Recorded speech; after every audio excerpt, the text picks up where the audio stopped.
Hi there, welcome back to my channel. This is Gina Gu. If you're new here, welcome. This is a spiritual station that brings insightful discussions pertaining to current societal issues. I am also here to help you learn how to interact with the environment around you in a warm and gentle way. Today, we're tackling the issue of bisexual erasure in a global context. Surprisingly, the bisexual community is often left out in a conversation of LGBTQ issues. LGBTQ stands for lesbian, gay, bisexual, transgender, and queer.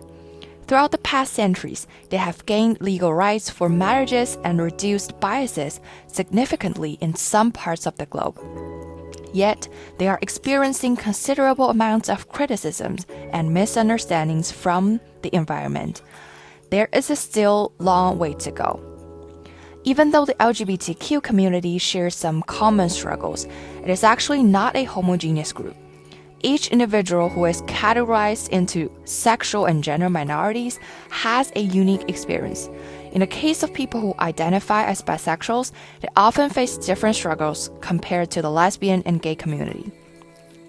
A study conducted by Corey Flanders and his colleagues at the University of Toronto suggested that bisexual individuals may be at a higher risk of suffering from mental and sexual health problems as a result of societal bisexual stigma. It actually came as a surprise to me when I first learned about the findings of this particular study. As someone who identifies as a bisexual woman myself, I have not realized some of the assumptions and stereotypes about bisexual people and the potential harm they could lead to. What caught my eyes about this paper is the lenses of bisexual stigma. In the study, the author proposed a model explaining how bisexual stigma leads to poor consequences on mental and sexual health. Bisexuals have a nature need to prove their bi identity, but they usually experience the burden of proof, and this burden is the reason why they sometimes feel uncomfortable. I will explain to you what exactly the bisexual stigma is and what kind of burden they experience later. But as a result of the stigma, the study proposes that bisexuals are going to either feel the pressure of proving themselves as bisexuals, or they are going to modify their behaviors to meet the stereotypes and biases they experience. Both conditions create potential and existence for negative mental and sexual health outcomes. Bring myself into this model. I experienced the same negative influences of bisexual stigma. Long ago, I felt like it was safe staying in a closet until I fell in love with a destined girl, and I even first believed that this is actually a protection for me. I even don't have to come out of the closet if I end up with a guy. However, things changed when I tried to talk about my identity in front of my straight friends. It feels really awkward because they were all asking me questions about my lesbian love experiences, and most of them didn't believe me unless I can prove my identity with my past engagement with girls. At that time, I wasn't mature, and I felt a secret power driving me to develop a relationship with women in order to prove that I am bisexual. I needed to feel that I belonged to the queer community, and I didn't want anyone to question me. I experienced the solid pressure on proving myself, and I felt bad about this. This is actually not just happening to myself. In a study I mentioned above, which investigates the relationship between bisexual stigma, mental health, and sexual health, the researchers point out that bisexual generation is suffering from bisexual stigma.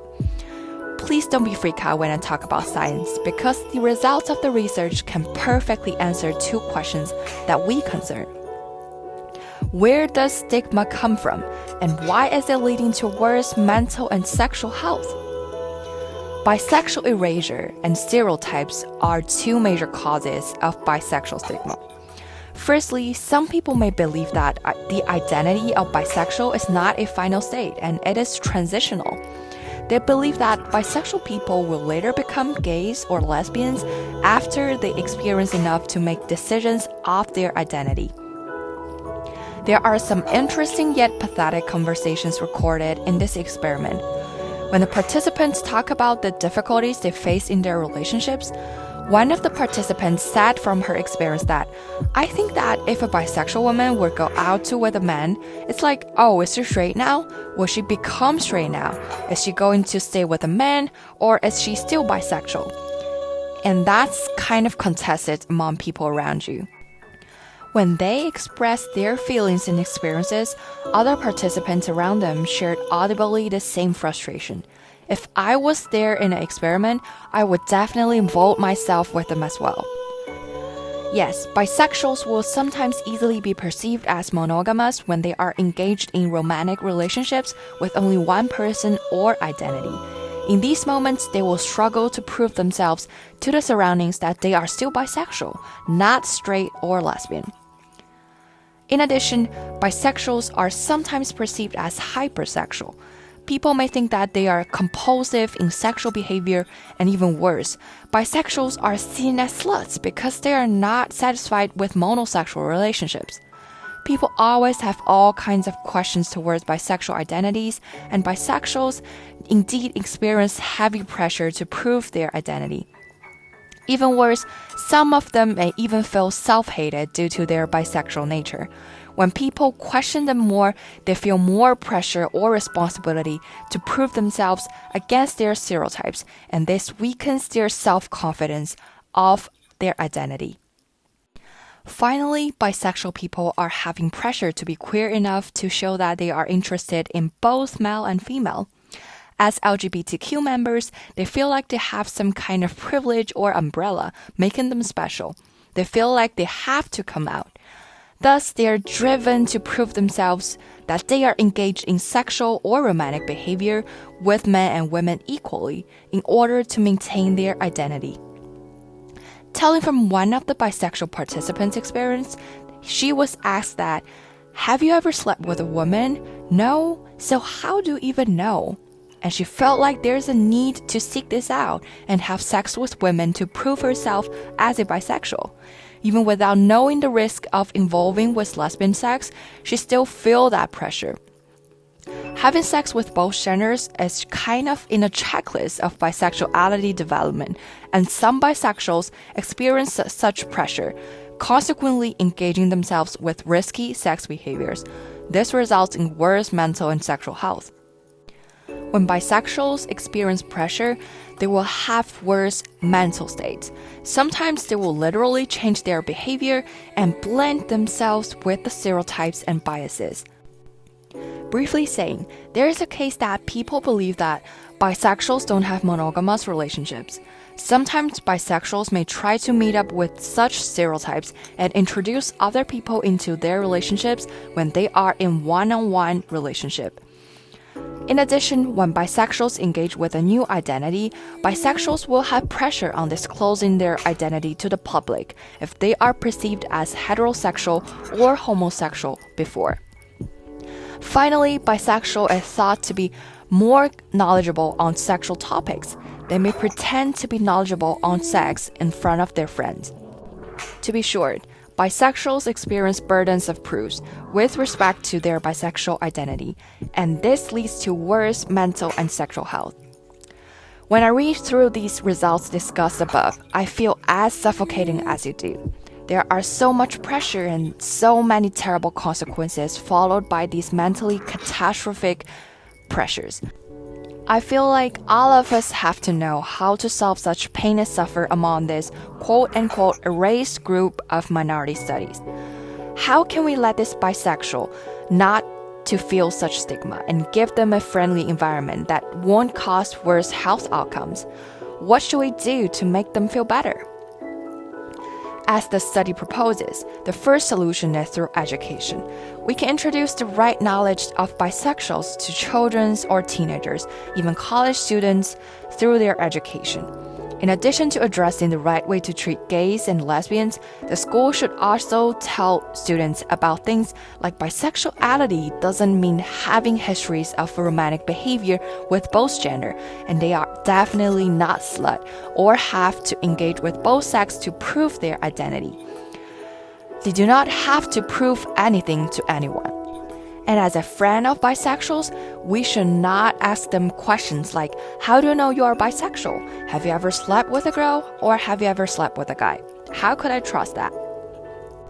Furthermore, the LGBTQ groups should be acknowledged with this knowledge as well. Bisexuals need to feel belongingness. Thus, if the LGBTQ community does not know such knowledge, there might be chances that bisexuals feel left out and experience pressure being as a bisexual. Science helps as well.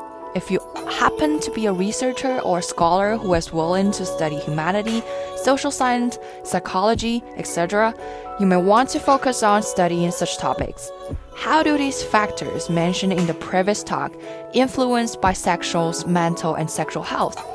You can investigate the mechanisms behind the effect. Or you may find out what are the other social locations, factors that may intersect with the sexual identity and gender. If we get the answers to the questions, we will definitely be more capable of giving bisexuals better mental and physical health caring. For now, we know what is the problem that bisexuals face, which is bisexual stigma, and why is that affecting bisexual mental and physical health. We need to act, and this is indeed urgent. If you are working in the education industry, equality institution, or you are an influencer of platforms such as Instagram, YouTube, Twitter, this is the best moment to bring knowledge to the public. However, regardless of your job, we can all be activists.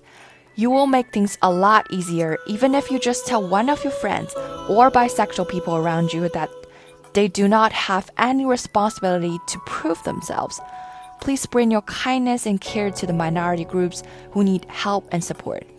It is about we working together rather than some minority institutions working alone.